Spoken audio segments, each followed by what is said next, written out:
ஒரு வாரத்துல இதையுமே நொறுங்குற மாதிரியான ஒரு விஷயம்.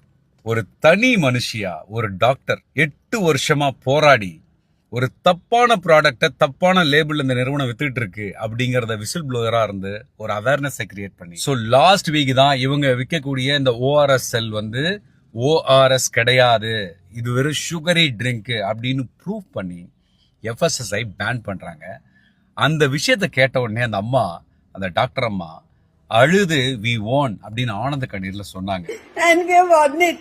They can not only not use ORS, they cannot sell it from today, right now from today. இப்படி ஒரு நல்ல நிகழ்வு நடந்து ஒரே வாரத்துல இந்த மிகப்பெரிய நிறுவனம் கோர்ட்டுக்கு போறாங்க. எங்களுடைய ப்ராடக்ட்ஸ் ஆல்ரெடி 180 கோடிக்கு மார்க்கெட்ல இருக்கு, அதை முடிகிற வரைக்குமாவது எங்களுக்கு சேல்ஸ்க்கு அனுமதி கொடுக்கணும்னு சொல்லி இப்போ கோர்ட்டு நீங்க சேல்ஸ் பண்ணிக்கோங்கன்னு சொல்லிட்டாங்க.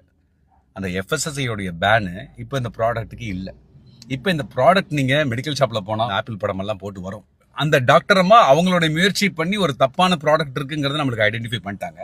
இது மார்க்கெட்ல இருக்கு. இப்போ நீங்களும் நான் என்ன பண்ணலாம்? ரொம்ப சிம்பிளுங்க. உங்களுக்கு தேவைப்பட்ட அந்த ப்ராடக்டை வாங்காதீங்க, அதை அவாய்ட் பண்ணுங்க.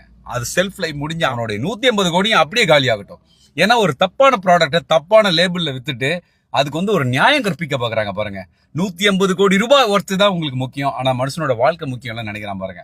அப்படிப்பட்ட ப்ராடக்டை நம்ம பாய்காட் பண்ணணுங்க.